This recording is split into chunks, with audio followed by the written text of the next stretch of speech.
What is up, my fellow Wattpad users, Wattpad writers, Wattpad authors? Today we're going to be talking about my profile, actually, and behind the numbers and one of my new stories. And we're just going to talk about how I got there and some patterns I noticed that led me to reach this ratio of reads to votes that I've been talking about, that I've talked about in other videos, and that is the golden ratio. That is the ratio of 10 to 1 that we as authors should really strive to shoot for, because that's one of the major things and what a reader's going to look at when they see your story. They're going to look at the reads to votes, and that is a lot of times how we don't even realize how we judge how well and how written a book is, besides just looking at its title and summary. So, have I reached the golden ratio in this story?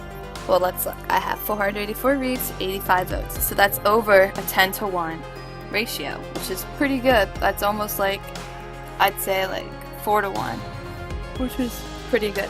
So let's talk about why this is important. So this is important because, as we mentioned before, when readers are looking at your story, if you're just writing a story, they want to see that people are actually liking it, because that's what they're going to go off of when they start to read it. So let's just see how did I set this up? How did I get this ratio? Well, what we're going to do is we're going to look at the first chapter, and this book is called Nail in Her Coffin, Devil's Witch Book 1. It's paranormal. Let's get into the first chapter. Let's see what I did.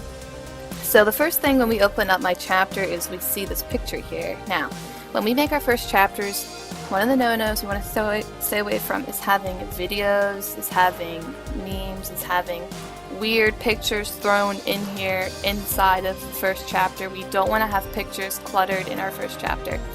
Now, besides the content, we're just going to talk about what we see here. So we see paragraphs. So we have paragraphs, dialogue, paragraphs, paragraphs, dialogue, paragraphs, paragraphs, paragraphs. Okay, so a lot of this is description. Now, it's okay if your first chapter is about 2,000 or 3,000 words long, but we don't want to go over that. And I know a lot of people have chapters that are 1,000 words or less, but we really want to shoot for that 2,000 or 3,000 words, because that's what readers are going to like when they read. It's a good amount and it's not overly too much. So we have more dialogue down here. What we want to stay away from is opening up the chapter with really short sentences or even like a couple words on each line. We also want to stay away from uneven gaps. And we also do not want to change point of views more than twice in your first chapter. As a matter of fact, I would say only stay with one point of view. So immediately when we get in here, we get some description, which is what maybe you want to put in your story. So just scrolling through here, if I go all the way down, you can already tell the pattern in my writing, the way I write. That's what I'm doing. I'm establishing the way I write in the first chapter. And down here, when I have an author's note, I bold the author's note, and I make it pretty short, not overly long. And I also have this line here, and on mobile, this would be center, so this is okay. If you have an author's note in your first chapter, you want to stay away from just having like nothing above it and just writing author's note, or just writing in bold this, because it doesn't look right. Okay?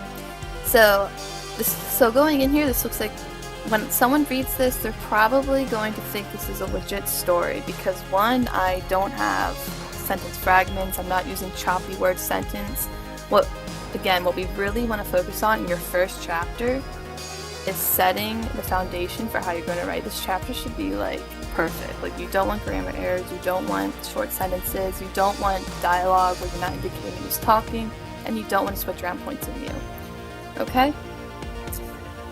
And it's okay to have a picture too, and stuff like that. And remember, we want to stay away from having pictures down here, because that's just distracting. So, these are the things I found over the years. I'm sure a lot of you would beg to differ, but this is just what I have found. Now let's talk about the summary. The summary is not overly long. My summaries do not have quotes. My summaries do not have cast members. In fact, I don't have any cast members in my entire books. When we write our summaries, we don't want to be giving away every single thing in our book. So if you guys want to read my summary, I'll just pause it here for a little bit as I continue to talk. You can read it, feel free to do whatever you want. Again, so this is when you're first starting out your first chapter. We just talked about the things that you want to do and the things you don't want to do in your first chapter. We talked about already in previous videos the kinds of covers we want to keep, the kinds of covers we want to stay away from. we've talked about the golden ratio and why it's important. And I'm probably going to talk about the golden ratio again, that 10-to-1 sweet spot that we want to hit for. When you're updating your chapters, you want to try to update at least once a week because that's what's going to hook your readers in. Think of it like a TV show. Like if you're making a TV show, like producers, they release one episode a week about. So let's try to shoot for that one chapter a week. And we want to have a nice clean summary as well as a clean, crisp first chapter where there's no errors when you're establishing the way in which you write. So overall, this is how I'd say like the basic setup for your first chapter. Your summary, what your summary should look like, the way in which your title should be.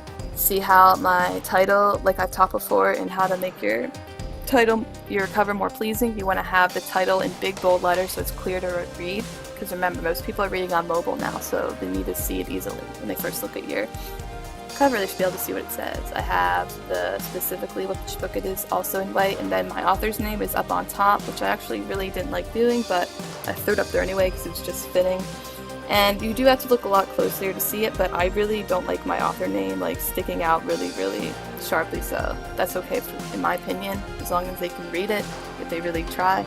But what we really want to make sure that we're seeing is the title and a nice, interesting or intriguing image in the cover in our background, which I think this pretty much fits the theme of my novel, so this is okay. It's an okay cover. And again, so this matches, does this title match the theme of the cover? I say yes, and I know it's my book so I'm going to say that, but I think it does. And again, we want to have an intriguing summary where we're not revealing everything, but the way in which we write wants them to, the reader, to read more. Okay? So let me know your thoughts. If you have any questions on your chapter, feel free to comment below. And I will see you guys in the first chapter. So again, this video is just talking about how we want to write our first chapters and how we want to set up our summary here. Alright, thanks for watching.